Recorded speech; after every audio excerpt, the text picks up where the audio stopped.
Hello, my friends. Really excited about this. One of the greatest things about podcasting, in my opinion, and Doug, I definitely want your take on that, is the networking, the people and relationships you get to meet and build has been so rewarding and eye opening.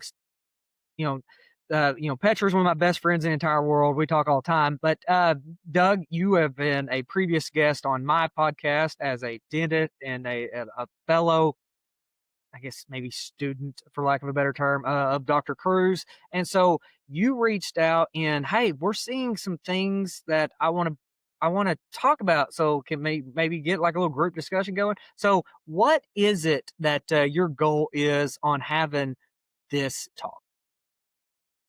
So, as a dentist, I don't really treat kids too much, but I do treat adults.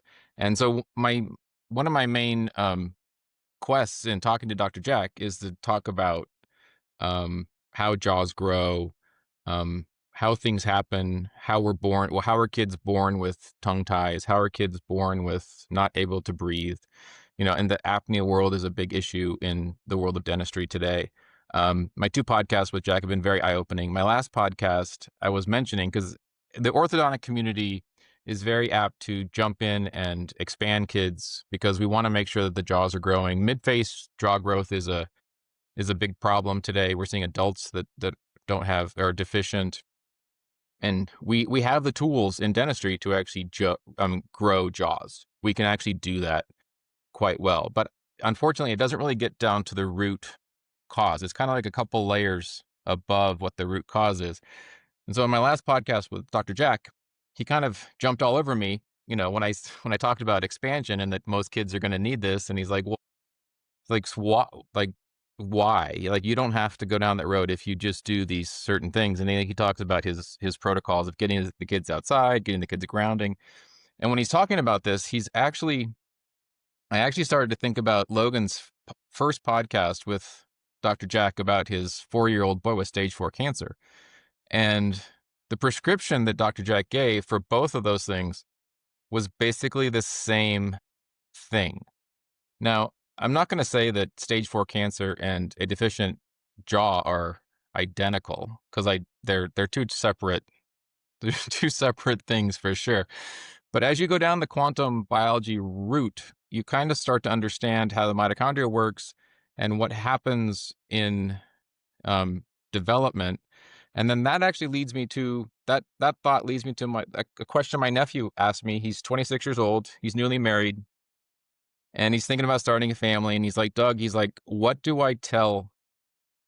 What do I tell my wife to do? And what do I do to make sure that we give our little newborn the best chance of hopefully preventing stage 4 cancer, Logan. And then two, like, how do we get, normal tongue function and normal jaw growth? And so I wanted to sit down and have a discussion with Petra and Logan to kind of figure out, like, what are some steps that people can do to maybe mitigate some of these things. I'm not suggesting that they can all be prevented. I think there's lots of other layers that are involved, but maybe we know some things that we can actually tell young people or young people who are starting a family of what direction they can go. So if either one of you want to take off and try to figure that out for me, I'd be happy to have a conversation about that. think I think the first thing is like just a little bit of perspective is I have 4 kids, right? And my oldest is the one that was diagnosed with stage 4 cancer. And so like I have got to go through the process of being there for growing a human and then raising them in a couple different ways. And I see some stark contrasts based on the decisions I've made. And or their mothers, right? And so like I think this is an extremely important conversation. And I can guarantee you without a question, preventing a disease like cancer is a heck of a lot better than trying to treat it, right? So this is a big deal. So with that, Petra is a naturopath. I think she's one of the greatest cancer focused individuals in the entire world, and I think that this conversation is going to tie together some fields of study that may be really maybe not looked at. Like for one, the first thing that comes to mind was embryology, and then like Rupert Sheldrake's work. I think that's massively important to this conversation. But Petra, what's your takeaway as we dive into this? Yeah, there's so much and it's so important. And when I became a parent 27 years ago, that is what got me going, figuring out how to keep this child healthy, and why are we doing the things in medicine that we are doing today? And trying to make sense of that, I started researching and I've never stopped. So just last week I got a consult with one of my longtime clients. He got married. He Same situation. What do we do to have a healthy child? And his situation is even a little bit different because his wife is from New Zealand and her brother is autistic Mm. severely. And so there's a whole other aspect there, which makes it even more complicated because of all of the issues involved in that. Um, so there's a lot of directions to go in. From a prevention standpoint, I would think one of the biggest things we have to think about is any medical intervention, including the biologics, the vaccines, we're going to say it, before, during, and after pregnancy. And that will largely relate to this cancer piece of, the SV40 and the um, unwanted DNA fragments that are present in a lot of them, which is another issue. But that aside, I think we can even step back further, and this is the brilliance of Dr. Jack Cruz that has positioned this hypothesis that basically it is an defect stemming all the way back from the germline. And so if we look at autism, I think that's a neuroinflammatory, photobioelectric, transgenerational epigenetic issue, disorder. And so we have to address all of that. And he poses that light is the fundamental issue here, that the lack of the right light during the life of both parents, which affects the germline and then continues on during pregnancy in the mom, in that whole stage completely alters the way these children grow and develop. And so I'll leave it there. It's a big one. I think that that's exactly to the point of what Dr. Cruz makes, right? Like for me, when I asked him, I said, what do I do for my son?" Right? He was cancer free at the time of this conversation, and he said, "Well, essentially avoid screens, avoid blue light, and get a tan." And like to try to process what in the world that means for somebody that's hearing that for first, I understand because I was a deer in the headlights and could not even fathom what what blue light and a tan has to do with biology, right? So, uh, what Doug, go into how you were laying that out because I think that this is, Petra brought up some really important points, and it goes back to that environment and the sun. Like people don't realize what all the sun is actually doing for biology and how damaging Mm. artificial spectrums actually are. Yeah, I think we're um we don't really understand what isolated blue light does to biology and does to the anatomy. And so when you think about a pregnant mother or somebody who's trying to get pregnant, and then somebody who doesn't live in the full spectrum of the sun, I don't think. I mean, maybe we just talk about like what does the blue light do to infertility? What does the blue light do to we know blue light wrecks metabolism. We know that blue light raises blood sugar. We know that blue light, you can get fat just with blue light in isolation. Most people, that's a difficult one for most people to understand. But I think the question is like, the infertility problem it potentially could be a blue light problem. No, Do I it's have not that correct? potentially. No, it is. So, like, I think that that's where we need to go, and then Petra, I want you to take off with this. But when you look at the blue light at impacting hormones, right? Like, so you have these windows to the brain called eyes, right? We have visual and non-visual photoreceptors. When we have pituitary destruction, right? A pineal gland, like when you have hypothalamus, right? There's all these things that are going on that coordinate these different hormonal functions. So you one of the first things that we need to probably break down is progesterone, right? So progesterone steal syndrome is a big deal, and this goes to all sexuatory hormones, right? So this, I believe, is fundamentally why we see everything from thyroid hypothyroidism to PCOS to extreme periods to endometriosis, on and on and on and on. I think all of that is tied together. So, Petra, am I thinking about that right? Could blue light really be impacting, you know, fertility? Yeah, I think it can. I think we need to take it back all the way. I'm sorry, my voice. Vitamin A metabolism. And I think that's a key piece here. And vitamin A actually, uh, go ahead because my throat's not doing well. So go ahead.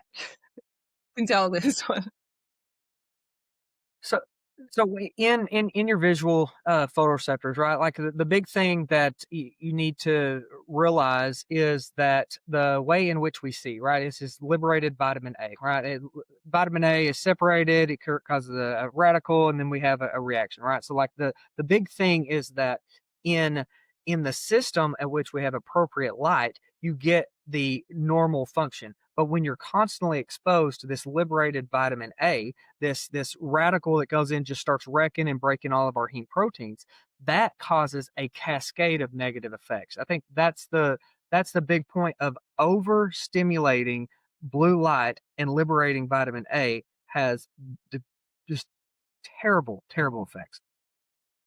Yeah, if you think of us as a system of semiconductors that have to transmit this light from all over the body in a correct way, and when vitamin A gets dislodged and starts wrecking the tissue around it and causing the inflammation due to the elevated ROS and RNS, then all of these systems no longer function normally. And then we get the issues with melanin metabolism, and that's a whole other aspect of it.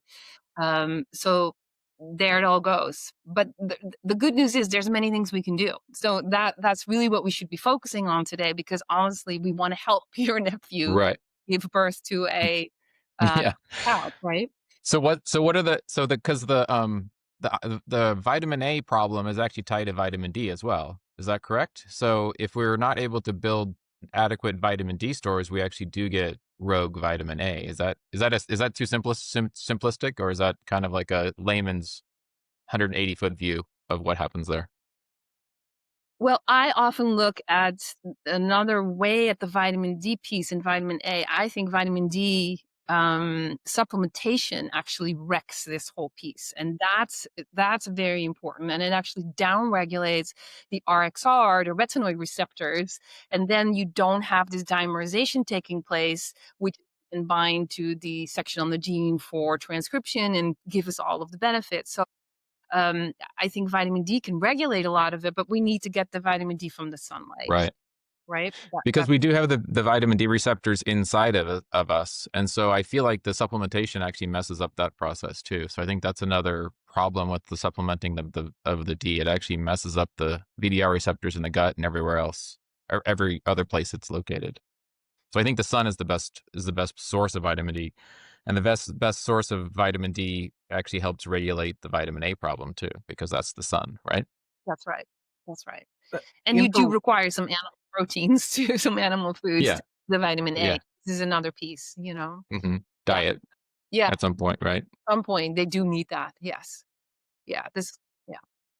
infrared and UV light is how we repair the damage of the excessive blue light. I think that's kind of that big takeaway. And then the whole process of vitamin D synthesis is really important. So, like one thing Petra and I have talked about in depth is 7-hydroxycholesterol, right? Like this to me should be what we have um, labs on, right? Not 25, right? Like so because that you're getting skewed results when you are taking the end result without the entire process because I don't think a lot of people realize how involved that your kidney and liver actually are in vitamin D production. And this is extremely important. And this is also, in my opinion, why we're seeing the epidemic of people in cities with EMFs being extremely vitamin D deficient, even if they have a tan. There's a lot of factors going on here, but I think it's a disruption within the kidney, right? Megalin being specific, what I think's getting screwed up. It's a downregulation of megalin.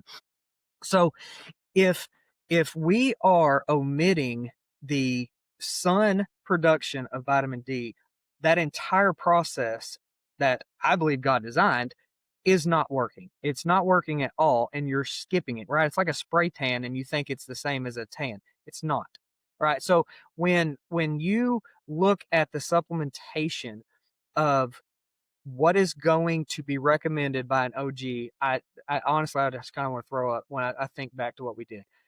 Vitamin D supplementation is insane. What else is insane is the folic acid. That is nuts. So, and the reason that I got down this rabbit trail and why I'm so passionate about it is because I fell for the functional snake oil nonsense about MTHFR, right? And I freaked out and I tried to correct it and I tried to understand about methylfolate and phenolinic acid and all these things and tried to understand methylation through the lens of this defect that I have, right, in trying to understand Lander's cancer. So when we have OBs pushing that you're going to have neural defects if you don't supplement with folate, right, and all the different forms, right? Folic acid is Hmm. a synthetic version. uh, that's crazy, right? And so like we need folate for proper neural function. That is the truth. But the half truth is when they try to say that all things are equal and that you need to constantly supplement to overcome these things. When I think that is where we need to tie back into the diet. But what we're putting in those babies, right? So when you're taking a prenatal and it has all the garbage supplements in there that you think you're doing good, I thought I was doing good. We thought we were doing good. When then the baby's born and you're giving them formula, that's garbage. I know I piss people off all the time when I say that, but it's the truth. Lander was we fed formula. He spit up like crazy because his little body was rejecting it. So what did we do? Well, what the pediatrician told us to do was get rice cereal that has added crap to it with the heavy metals, with the folic acid, thicken it to hold it down so he won't puke it up, right? So like we just put fuel on the fire. So this I get mad all freaking over again is because we thought we were doing the right thing, but it turns out that we're screwing him up worse, right? And so this is really important for people, and I know it's going to be controversial, but the type of supplements that you get or the way at which we get nutrients is extremely important. The reason folate is so important is it's actually a photoreceptor. It actually plays into the way that Hmm. genes are expressed. It's a photoreceptor. And so when you start looking at, and I want, I get pretty passionate about this. When you start looking at what happens with the optics and chirality, right? So this is going to be a Louis Pasteur thing. He's known for pasteurization, but understanding chirality is actually what I think he should be known for.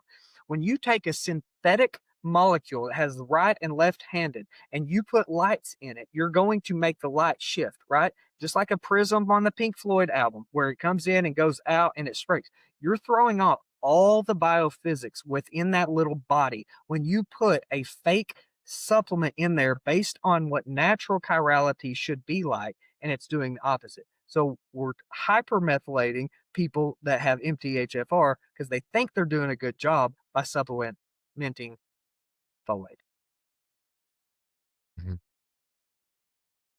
Because folate is actually seasonal too, right? In certain climates, it actually is it has a seasonality to it too, right? So it can be in UV light, especially in males, it can actually decrease, right? And then it raises up in the wintertime. Is that correct? Yep. Yep. That's correct. Yeah. And It's that's a normal activity, right? yep. Normal flow. Yep. And so does vitamin D. I think that's the other So thing I that guess we don't, it fluctuates throughout seasons. yes. And I guess the question is for those people in certain environments. I mean, I guess the question that back to we passed by the vitamin D question, but the problem is people are getting massive tans in certain locations and not getting or not seeing their vitamin D levels get above 40 or 50. I guess the question is it the sky? Is it the stuff in the sky, or is it the actual EMF in their actual environment that's not allowing it to get higher? Do we even is it a hypothesis, or do we know that it's why it's not going up? My hypothesis is that it's megalin downregulation and the kidneys can't convert 7 hydroxy uh, vitamin D. That's what I think. That's strictly the country boy hypothesis, but like that's what I think's going on. So what would be the fix? Get out of the EMF. Moving, Getting Move. out. Yeah. getting out. or building biologist at least, or something like that. I mean, at least making sure that you're Faraday cage or whatever, I guess, right? I mean, as much as you could in your own Petra, home. I think this is where you need to share your story with LA and just be honest. Living proof of it. So I measured, and in fact, I'm going to measure again next week and see where I'm at this point. But I measured in April and I measured in June, and I got a nice tan in that period. And I am unfortunately in this part of the world right now, Los Angeles. Yeah, it was exactly still at 34.2. In fact, it went down 34.2 from 34.6. It was crazy. Oh, and yeah, there you go. And I don't know. I mean, I'm doing all the things that I know how to be able to somewhat live safely. I sleep on my Magnetico. I have my Hmm. peanut butter. I eat the Right. food that I think is seasonal and right. And I'm outside a lot. On and off. Stop working. So I mean, I had mine tested in February and it was 35, and I had a pretty good tan all winter long because I live in Vegas, so we get UV1 pretty much. There's about 3 weeks that we don't get any UV at all. So I was out there at 50 degrees, in in the wintertime, and I was on 35. I just had it checked last week, and I'm 55. And okay. I mean, and I can spend 3 or 4 hours in 105. Like, and people are like, they can't believe I can sit out there at, like, 105, but I do just because I wanted to test it, and I got to 55. So, I have a magnetic field as well. I mean, there's a few things I need to do in my house to actually mitigate some non-native EMFs. I'm gonna test it on myself to see if I can get it to. I think you're right, though. I mean, Dr. Jack will say it's probably the sun coming through the environment. I think it's more the non-native EMF in our own environment and like where we work inside. And I think that's as much as anything. I think we need to figure it out because I think this is a problem. You're still cold plunging, aren't you, Doug? You're doing that too, though, right? I am, yeah. I still do, yeah. I do Yeah. that every day. I do that every day at lunch. So, I think we can synthesize vitamin D with cold therapy. I really do. I think UV Yeah. biophotons actually help us synthesize it. I'm going to say it's a fraction of what the sun, but I think that it is, clinically Doing significant. something. Yeah. yeah. I think that's probably been helpful as why I've gotten to 55. I think that's and I think if I could stay at 55, I'd be okay with that. I mean, would I like 65? Yeah, I would like 65. But I mean, I don't know. I don't know. I mean, I had a friend of mine who lives on the East Coast. His is 86. So I, I mean, I think we all react to the EMF a little bit differently. I think, right? And I think that's actually I think the EMF is the one piece of this, fertility, baby growing, epigenetics thing that I think is the wild card that I don't think I think it's the wild west that we don't even know. Don't you think? I mean, we've created a microwave oven and we don't even know it. And I think that's the problem that we're seeing right now. Yeah. I mean, we're seeing that in the children, all Hmm. this, and we have seen it for decades, and it's only increasing. So, as is the exposure. So, yeah, totally. Yeah. I mean, autism is up. I mean, just in my world as a dentist, I mean, again, I've always told Dr. Jack this, and I'll tell Logan this. I'm a centralized dentist. I mean, I don't call myself a holistic dentist. I rarely talk about sun to my patients at the first visit. I mean, I'm pretty much a regular dentist who tries to think about these things as, as first principles as I can. And, I will admit, I mean, most of my patients, if I said these things, they would look at me like I had a third eye. So it's not like I can sit down and just tell them, well, to go sit outside. If I can get them to go sit outside in the sun and watch the sun come up, I feel like that's a win for me. That's kind of like a win of where I'm at. But most of the adults I see are mid face deficient. Their upper jaw is um too small. Their tongues are tied, and they have restricted airways from the anatomy. And the problem is, we as dentists, we know how to fix the anatomy. The problem is, we as dentists don't understand the underlying metabolic functions and metabolic workings of why this happened. And I think the reality is, it comes back to it's not like Logan's little boy with cancer, but it is a mitochondrial problem from birth from the kid that the jaws never grew. And I think that's the mechanisms are the same, they're just different outcomes. That's how I look at it. Well, I think the mechanisms might be slightly different. I think it's a developmental issue Yes. in the germline as well Right. at the fetal stage, and the exposures that are happening at that point and at that, at whatever moment of neurulation and all Right. these pieces. I think that plays a role. Um, so, but ultimately, we have to work towards trying to avoid this. So I think Yeah. go back. Right. This I have a list here of all of the things that I address with my clients who come up with these questions. So I think we should cover some of them. Let's do that. Okay. 'Cause that's So that's ultimately what I wanna know. yeah. I So mean, so nobody really needs to know the hows and the whys are kind of superfluous at this point. I mean, well, if we can geek out about I mean, it's really mitochondrial dysfunction really is really we could talk about neurulation and but it's mitochondrial dysfunction, right? So how do we keep the engines going as well as we possibly can? That's how I think about it. okay. Well, if we assume that this is a light story, the first thing we have to address light. So you have to watch the sunrise every morning, and this will help establish all of the right hormonal issues that may be going on in either one of the couple, right? So that's a big one. Then you have to become acutely aware of the light you are under the whole day every day and address that. Replace all the light bulbs, get rid of the LEDs, your compact fluorescents, and change all of that. Be outside as much as you can. Rearrange your day. Work on a computer with an Ethernet cable outside on a patio. Whatever you need to do, make it work. We're all working at home these days, so that is possible.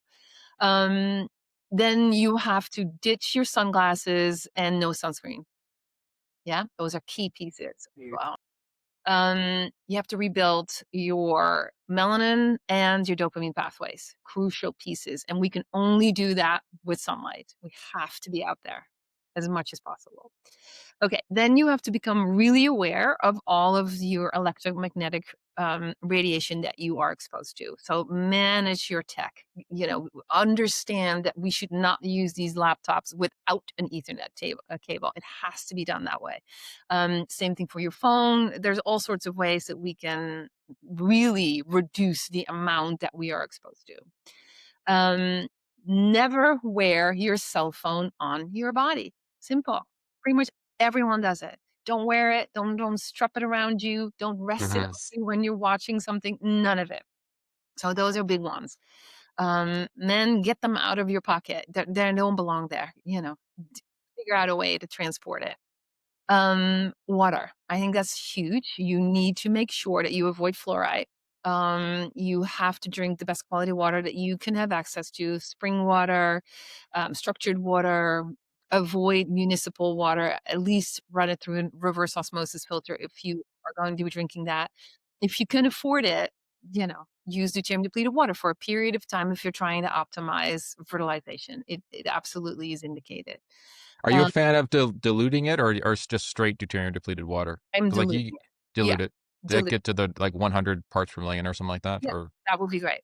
Yeah, okay. throughout the day, constant, even, yeah, that would be a much better way to do it. Um, Far cheaper that way too, because you can get the 5 parts or 10 parts per million it and depends get on what you blended with, right? So yeah. if you are unclear what the dilution should be, test the water that you're gonna be using to dilute it so you have a clear picture of what you're doing. And when in doubt, assume it's 150, whatever Mhm. we're using. Um, Water. Okay, improve your breathing, really big one too. So slow it down. Less deep, breathe through your nose, not to your mouth. Clear this whole piece of night breathing, mouth tape, whatever you need to do to get yourself to normalize this breathing function and reduce the amount of breaths you take every minute. Really key piece. We just had a really great conversation with Mhm. and yeah, that's another place to go. Um, Foods, simple, consume local and seasonal. That's really the biggest indication. Right. um, Eliminate all the processed foods, your supplements, your creatine, your protein bars, your shakes. We don't need any of those ultra processed things. If we eat Mhm. the quality foods, great. No fortified ones. No, most grains contain all sorts of things we don't want. So yeah, just Real food, that's the key. Um, Body care. Now, this is another big one. Most of us uses products that we really do not need to have on our skin or Hmm. to be in our homes. So get rid of all of the shampoos, the fluoride toothpaste, the body creams, hair products, regular soaps. Get as natural as possible. There's great lines available, and please switch. That's a big one. Um, Clothing. When you're outside, you want to expose as much as your body as you can to the sunlight. No polyester underwear, no wired bras and Hmm. shapes with chemicals, types of things. We don't need any of it. Fabrics carry a frequency too, and it's really good to focus on those that carry higher frequencies and are better for us. So that will be your cottons, your linens, and so forth. Medications. Educate yourself on vaccines and question how they may play a role during and after fertility as well as for your children. It's going to be the first huge medical decision you make for them. Be aware of what's coming on day one when you give birth in the hospital. Just get your ducks in a row. And in fact, I just spoke to a doctor, Edward Gear, published a book in 2024 called Unavoidably, oh, I gotta get it right. Unavoidably, help me, Logan, did I what is it? It's a book about vaccines. Okay. Unavoidably unsafe, that's it.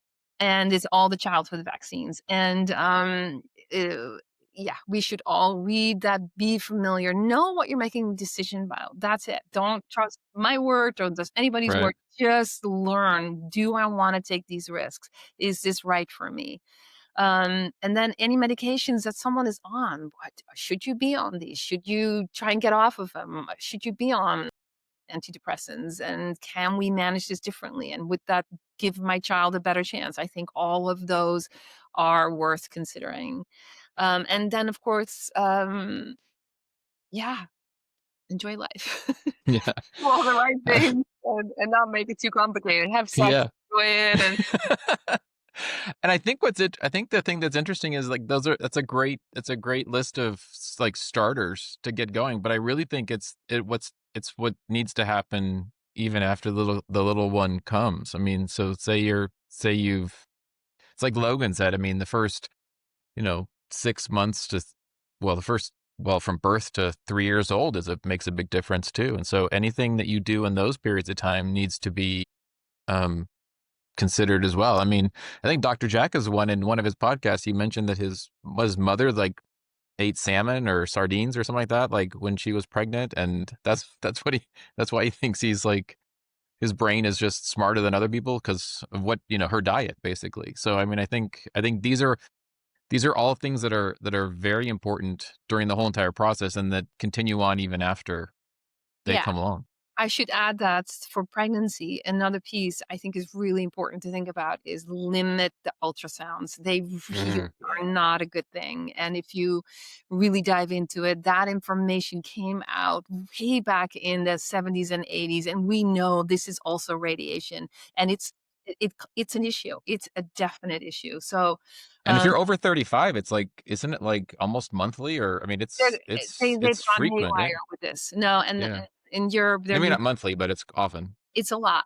And they Yeah. also come back with these really specific images and photographs now from that. And Hmm. my The family, 4D are wild. Yeah. yeah, my family is in Holland, and my cousins are getting very way too frequent. And I'm trying to stop them, but they just think I'm nuts. They're like, what? Right. And yeah, consume foods with B vitamins. Don't do the synthetic ones. Don't overdo it. So many women find themselves on 2,000 milligrams or more of um, folate, which is just crazy business because we actually cause the MTHFR problems with that. So that's a whole other level.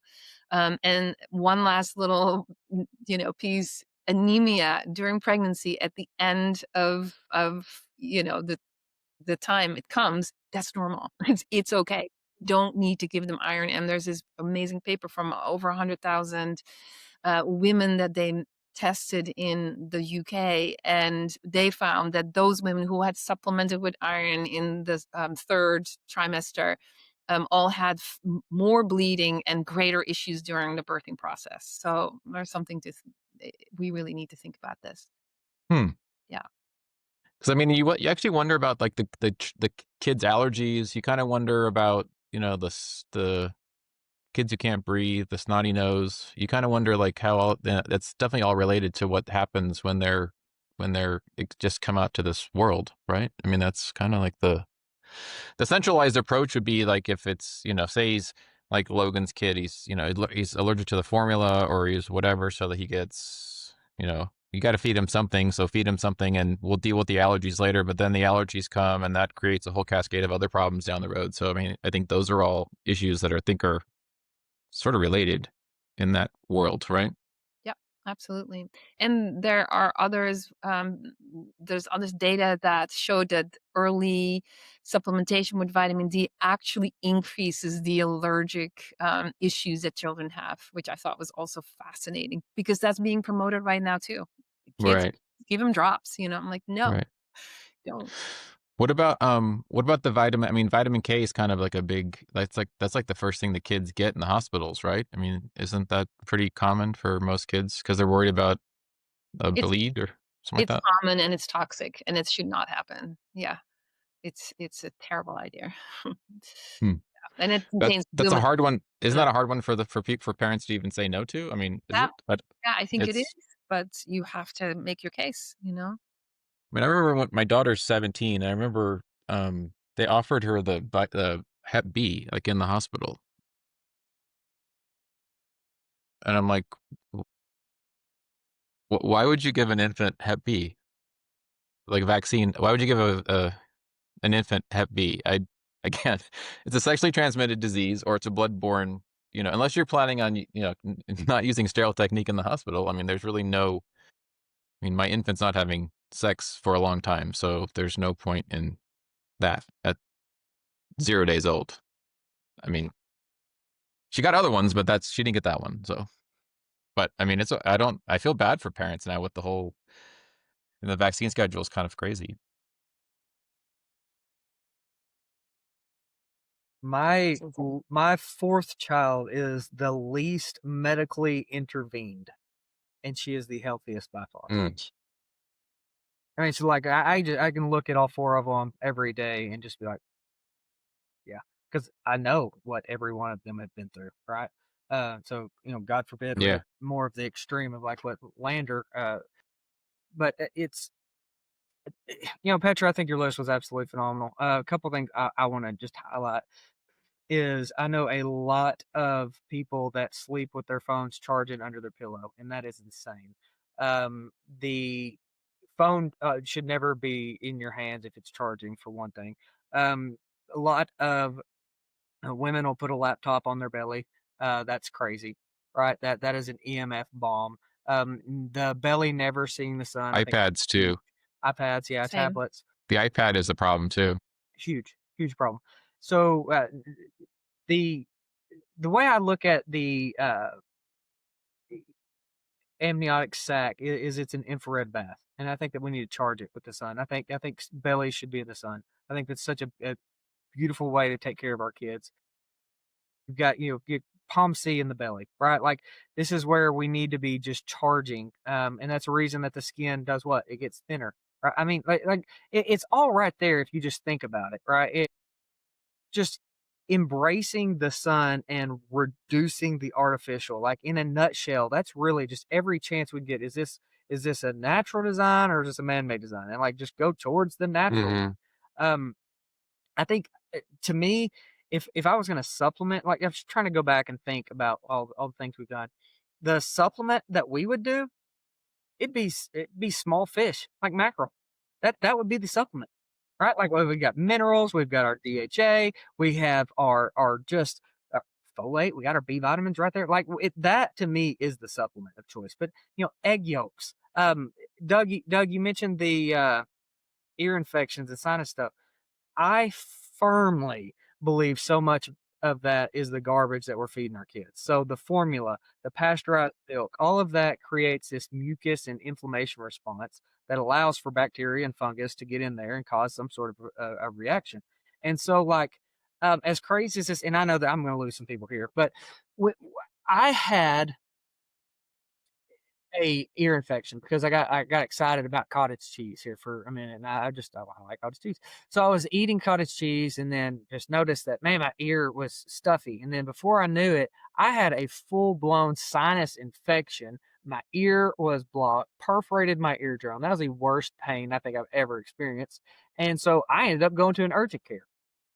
So I get a Rocephin shot, a round of antibiotics, and a round of steroids. Nothing. Doesn't touch it. Uh, Go back, like 10 days later, same thing. Another Rocephin shot, another. So they're like, yeah, this is really bad. We're going to get you into ENT. It'll be about 6 months. Freaking 6 months to get into an ENT? That's ridiculous. So cannot hear. And I have no hearing and it hurts. So I happened to be come across a Barbara O'Neill video. All right. If anybody doesn't know who Barbara O'Neill is, she's a hilarious little Australian lady that she's got some unique perspectives. And so she is using an onion for an earache. And I thought that's the craziest, stupidest thing I've ever heard in my entire life. I'm gonna try it. Right. Like and what do I have to lose? I hadn't been able to hear in a month. I could get into an ENT for another 5 months. Do this onion trick where I take a whole onion, I bake it in the oven for 30 minutes at like 350, get it wrapped in aluminum foil, pull it out, cut it in half, hold it on my ear. Okay, go to bed. I wake up the next morning, I can hear, and there's no pain. So I was like, this is great, right? So as I've gone through, and this is actually one of my top videos on the YouTube channel, is laying this out. And read the comments. There are hundreds of comments of people, thank you, this worked. But when you break down the science from all these sulfur compounds that are mucolytic, right? They break down the mucus. They're anti-inflammatory. They allow for the tubes to drain, and on and on and on. Like, don't do the pasteurized dairy, meat, cottage cheese. The kids are Hmm. getting hammered this because that's what they're told to fit. And then look and see if there's options. There's times that antibiotics are going to absolutely be necessary, steroids, whatever. But like, just consider maybe I caused this problem with what they're eating or their lifestyle, and maybe there's a Right. easier, better, low risk solution, right? So, to me, again, I think we've been lied to about everything. I'm just to throw that out there. And so just I think question everything and question the incentive of whoever it is that's giving you the advice. Right? So like if somebody gets paid to inject your child with something and prescribe an antibiotic and a steroid, do they really have an incentive to not have your kid? Right. Well, I think from the in the dental world, I mean, we go back to Weston A. Price, and Weston A. Price was on the food stuff at the turn of the century when he was looking at the um the skulls and things like that. And I mean, Dr. Jack has actually taken it to another level by talking about the light piece. When you talk about the Egyptians, the guys building the pyramids, I do think the light does trump the food, but I do think they have to go hand in hand. I don't think you can eat living where we live. I don't think you can, or living in America, I don't think you can eat Twinkies not and not address the light as well. So I think the light and the food have to be married based on our environment that we live in. I mean, I think that's how I look at it. I mean, I think you can't. I mean, Usain Bolt can win Olympic medals eating McNuggets, living in Jamaica. I mean, I think that's, and he's also a freak of nature too. So, I mean, I think we shouldn't look at him as somebody to like, that's how we can live as ourselves. But I think, if you live at the equator, you have a little more leeway because you have better sun. Living up here with more EMF and less light, I think we have to be more diligent in the foods we eat. So I do think it does. When Dr. Jack says the food doesn't matter, I think he's being hyperbolic. I mean, Yes. he's correct, but I also think he's probably, we have to consider it. Food does matter, but Don't you food's agree? like I to mean, me the easiest form, right? Like it's local, seasonal, natural, right? But food is the sun. It's dictated by light. Food is light, and so when you break it down to protons, electrons, I like it what it is. So, like my 2 cents on Jack, I think Jack has fought the food gurus so much that he's jaded, and it is a hyperbolic statement. I don't. He just doesn't want to talk about it and give it the credence because that those guidelines, local, seasonal, natural, they take care of themselves. Yeah. I mean, if I can get a patient to stop eating, Twinkies and Coke, I can help them save their teeth. I mean, that's where I'm at. So, and if I can get, a parent to actually give a kid normal food rather than just mush, they're gonna grow stronger jaws. I mean, that's the reality there too. So, I mean, I think, you know, local seasonal is where we should be for sure. Yeah. Coming And from somebody I'll that add has one yeah, go ahead, Petra. lower deuterium foods. Yeah, I would put the preference for lower deuterium foods as well. So not massive amounts of fruit because they could be local and seasonal. Yeah. So what is it? So what? Give at least my viewers what would a low deuterium food be? Fat. Fat's the lowest. I mean, this is the whole piece about the ketogenic diet. That's why it works. So fat, best quality animal proteins. Then you have your above green vegetables and collard vegetables. Then you get some of the roots. Then you get the grains. Then you get the fruits, and then Mm. the processed foods, coconut water, all of that stuff. That's goes That's that. why that's why eating fruit in the wintertime in above the 20th latitude is not wise because there's no sun to break down the deuterium. Well, it's not only that, it also carries the wrong imprinting of Hmm. information for Right. you, right? So the whole Right. idea is that the light that you are under at that moment, that should be the same as the food that you are eating that grew under. It has to be Right. coherent just to create, that Right. in the body. Right. Which makes it difficult living in the Southwest, even in California, because most of your food doesn't come from. I mean, they used to grow lots of food in Orange County, but not so much anymore. Right. I mean, we have plenty of farms around us, and if you consume food from the farmer's market, that pretty Yeah. much, You're you know, close. You're in it the ballpark for sure. yeah, yeah. Yep. Okay. I think we had a decent discussion. I don't have anything else to. I mean, I think we should just leave it here because I think we could probably wax on for another hour. And I mean, I think the rea- I mean, it actually aligns exactly with what I told my nephew. I mean, I told him 6 months ago. I said I, I made it a little bit simpler than Petra did. I think Petra gave it a little more. Um, she added a few more details. I said, see the sunrise every day.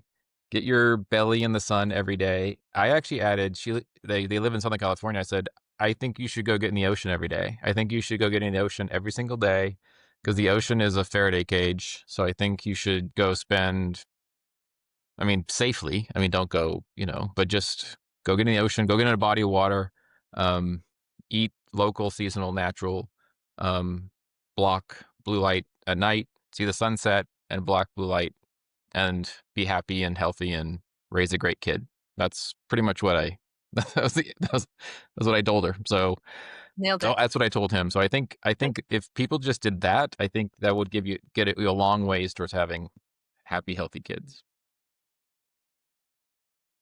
Thank you. And anybody could come hang out in Thank you. Arkansas. We can go to the mountains and then just get out of the city. You do that, take a little vacation. That's more about your health and mitigating some of the risks involved in living in a earthbound space station. So no, that I I think we all need to go we need to find some place like that to go hang out for sure because these cities are challenging for sure. we're I mean, the building it. the next question is how do we I mean, I know Dr. Jack will say we all need to leave, but I mean, not everybody can leave the city. So I guess the next questions we're gonna have to ask ourselves and try to figure out is how do we safely navigate the cities? I think that's a discussion for another day because I think that's the challenge for all of us. It may not be possible. Yes. We're getting there. We're getting there. All right, we'll have to do a follow up, guys. Thank y'all so much. Yeah. Thank All you. right. Thank you. Okay.